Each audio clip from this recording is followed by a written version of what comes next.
How's it going, everybody? Welcome back to PlayStation Live from E3. Ryan, back at it again, man. How you doing, man? I'm doing well, man. How are you? Feeling doing great, okay? Man. I'm glad we're back together. We're here. Today we're joined by Stefan from Ubisoft. We're going to be talking about The Crew 2. Stefan, you enjoying E3 so far, man? Oh, pleased to meet you. I'm really excited to be here. That's the first time we're showing the game here at E3, so it's a big moment for us, you know. Really proud. Well, hey, I'm excited about The Crew 2. I was a big fan of the first game. So, let's get into this, man. Tell me, what is new about this game, The Crew 2? What are you bringing to the table? Everything, like seriously, everything. Let's just go down the list. You're just wiping the slate clean now? It's a dating sim, man. It's totally different now. So we've redone the world completely. We took the USA upside down and reinvented completely this unique playground. So now we have more type of vehicles, boats, planes, of course cars and bikes, and everything now in the world is created for these kind of vehicles. So we created jumps to go on rooftops of New York's because it's cool. It's just fun, you know. That's what surprised me the most is the jumping across rooftops in New York. It's like, wait, this is a racing game, right? That we're talking about, but it's fun, and it's incredible. Why limit yourself to the ground? Why? Exactly. They say the sky's the limit. Right.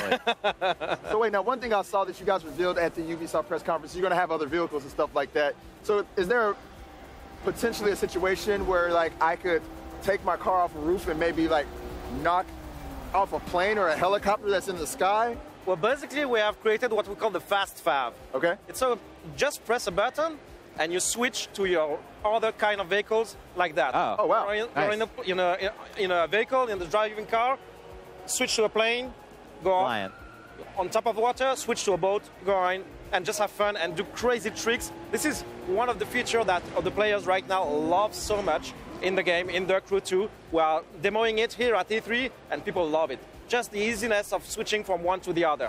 And that's one of the things about The Crew 2 that I want to bring up that we were talking about before.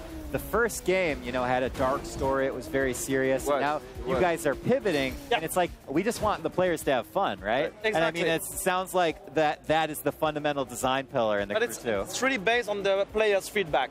We have a huge community on The Crew. They are very active.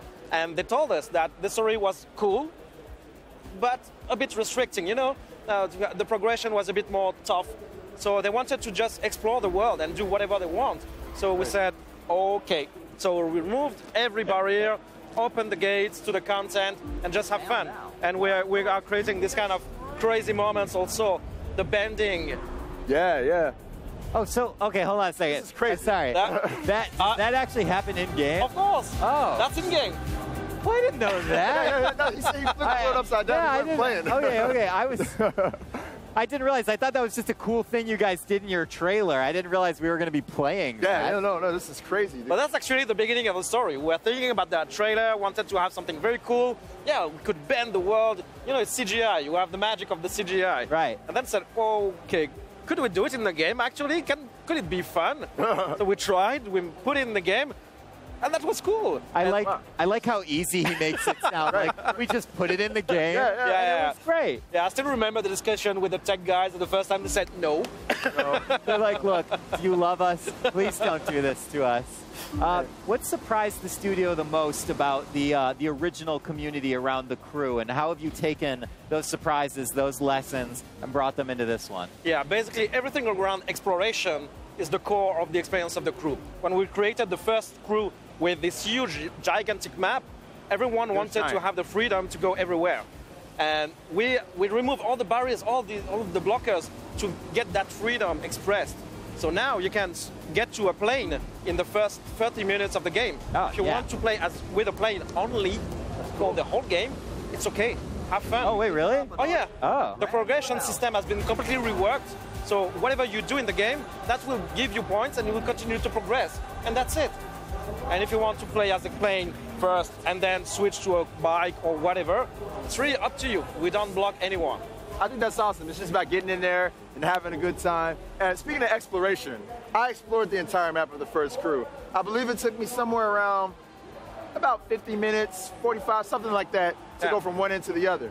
Is it going to be the same with this game? Is it going to be like a long, if you went on the ground Yeah. So I probably assume you can fly from one end to the other pretty fast, but A little bit faster. Is it going to be as long? Or are you guys trying to make that massive of a map Yeah, again? we have the same kind of size of the map, but completely reshaped, and we created some new ways to explore the world. Like now, for the boats, we created a network of rivers to cross the USA from west to east, because it's cool, because it's fun, you know? Right. That makes sense. So even if that doesn't exist in real life, that's kind of the decision we took in The Crew 2, saying, let's be a bit, you know, more generous, more open.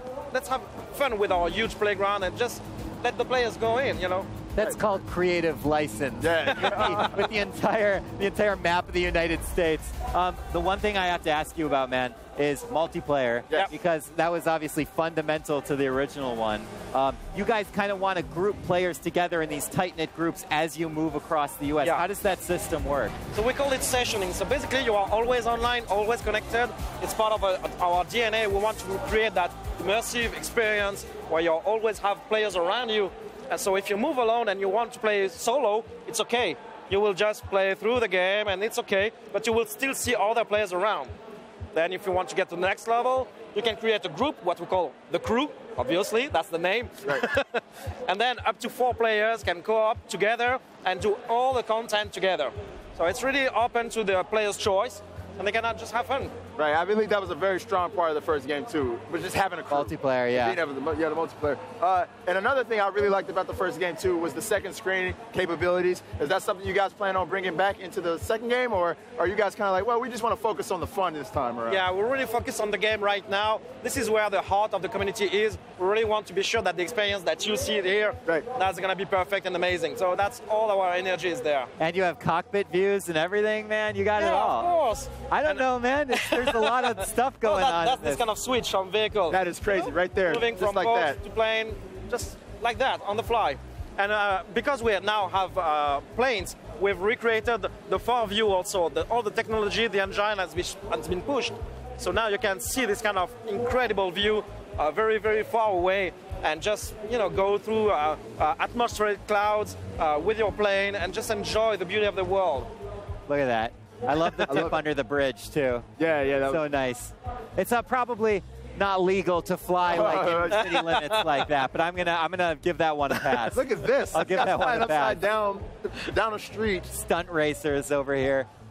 Stefan, what do you think, before we let you go, what's the most important takeaway from The Crew 2 that people should be looking forward to? Well, The Crew 2 is all about community. I told you a lot about the fact that we listen a lot to the community. So even here, with the announcement of the launch of The Crew 2, we are talking about the next live phases. So we are announcing betas. The registration are open. Everyone can register now.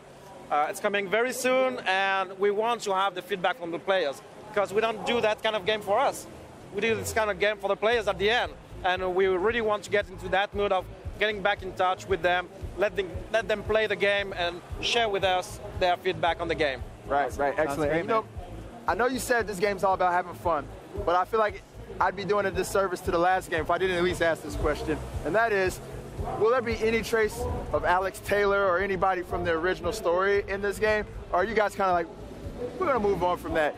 Even just a car, though, would be nice, you know? Maybe a decal or something. So you want what? One car? Okay, we give you 18 cars. Right.